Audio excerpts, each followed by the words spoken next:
Selamat siang Ibu Guru dan teman-teman. Kali ini saya akan mempresentasikan hasil kerja kami. Yang pertama ada bab 1 pendahuluan.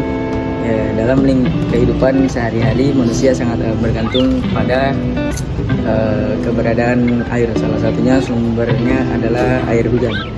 Hujan menjadi sumber air yang sangat penting apabila sumber air bersih lainnya seperti sungai, danau, atau sumur tidak bisa digunakan. Selain itu, hujan juga sangat bermanfaat bagi lahan pertanian, industri dan pembangkit tenaga listrik tentunya. Namun ada air hujan yang patut diwaspadai keberadaannya, yaitu hujan asam. Alih-alih mendapatkan manfaat, air hujan asam justru mendatangkan banyak dampak negatif. Lantas apa itu hujan asam? Hujan asam merupakan hujan yang memiliki pH rendah dan memiliki sifat asam yang korosif untuk dapat mengikis partikel lain. Hujan asam juga biasa dikenal sebagai hujan yang mengandung endapan asam, yaitu kandungan sulfur atau SO2 dan nitrogenoksida atau NOx yang berbau udara, kemudian menyebar pada atmosfer. Peristiwa hujan asam dapat terjadi akibat dampak erupsi gunung, namun hal itu hanya menjadi sebagian kecil penyebab, bahkan jarang terjadi. Penyebab paling sering terjadinya hujan asam adalah pembakaran bahan bakar fosil, misalnya pembakaran di pusat pembangkit listrik, kendaraan bermotor atau lain. Hujan asam terjadi akibat pembakaran bahan bakar fosil. Mula-mula terjadinya hujan asam berawal dari pembakaran bahan bakar fosil oleh kendaraan bermotor maupun pabrik, industri serta pembangkit listrik.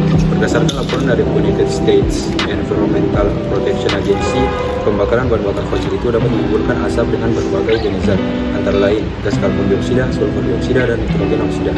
Ketiga gas itu lantas akan naik ke atmosfer dan bereaksi dengan oksigen di udara, lalu bereaksi dengan air. Selanjutnya adalah rumusan masalah. Yang pertama, apa saja alat dan bahan yang digunakan dalam melakukan percobaan hujan asam. Yang kedua, bagaimana proses percobaan hujan asam. Yang ketiga, hasil akhir percobaan hujan asam. Dan yang keempat, bagaimana proses terjadinya hujan asam. Kemudian tujuan dari penelitian. Tujuan dari penelitian yang kami lakukan adalah untuk mengetahui apakah larutan asam yang dicampur dengan benda percobaan dapat menyebabkan korozisi atau tidak. Juga agar kami dapat membedakan pengaruh daripada air asam dengan air hujan air dalam proses pengamatan kami saat ini. Kemudian adalah manfaat. Yang pertama, manfaatnya adalah memberikan informasi terkait dengan proses hujan asam secara singkat melalui percobaan kecil.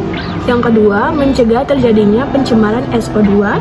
Dan yang ketiga, memberikan kita pengetahuan dan wawasan mengenai apa yang dimaksud dengan hujan asam, mengetahui tentang proses terjadinya hujan asam, dampak yang ditimbulkan oleh hujan asam terhadap kehidupan manusia dan lingkungan, dan juga usaha yang dapat kita lakukan untuk menghentikan aktivitas hujan asam. Yang selanjutnya bab 2 atau pembahasan. Yang pertama, 1. Alat dan bahan. Yang pertama, siapkan 4 gelas, dan kedua larutan HSO4 atau pH4. Yang ketiga, air hujan. Yang keempat, 2 paku besi, dan kelima 2 paku besi yang sudah dicat. Proses percobaan. 1. Siapkanlah 4 gelas dan 2 tandai setiap dua dengan kertas label, yaitu gelas A dengan larutan H2SO4 atau pH4 dan gelas B dengan air hujan. Yang ketiga, masukkanlah paku besi biasa dan paku besi dicat pada masing-masing kelas. Yang keempat, catat hasil pengamatan dalam tabel selama 2 hari. 2.3 Hasil percobaan. Hasil per kelompok kami, paku yang berada pada setiap gelas mengalami perubahan. Kedua gelas yang diberikan dengan air hujan mengalami perubahan. Yang tadinya paku terlihat utuh sekarang menjadi paku yang berkarat karena akibat proses korosi di mana air hujan yang mengandung banyak asam, sehingga ini penyebabnya. Kedua gelas lainnya yang diberikan warna pada pakunya kemudian dicampurkan bersama larutan asam, maka terjadilah perubahan warna pada paku akan menyatu dengan air sehingga warna air akan berubah. 2.4 Proses terjadinya hujan asam. Proses terjadinya hujan asam adalah gas dari asap kendaraan bermotor dan asap pabrik mengandung gas SO2 dan NO2 yang akan membentuk gas SO3. Lalu gas SO3 akan bereaksi dengan air untuk membentuk asam sulfat A2SO4. Asam sulfat akan larut dalam air hujan dan membentuk hujan asam. Kesimpulannya, hujan asam adalah zat atau material asam yang turun ke bumi dalam bentuk deposisi basah atau kering. Hujan asam yang turun ke bumi biasanya diakibatkan dari pencemaran udara yang sangat buruk, sehingga fenomena ini bisa menyebabkan turunnya asam dari atmosfer ke bumi. Percobaan ini menunjukkan bahwa hujan asam dapat membuat korosi pada besi yang disebabkan karena hujan asam.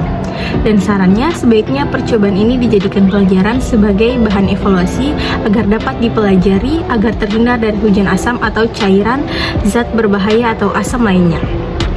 Percobaan ini juga sebaiknya menggunakan sarung tangan agar cairan asam tidak melukai tangan dan hindari dari anak kecil. Sekian dan terima kasih.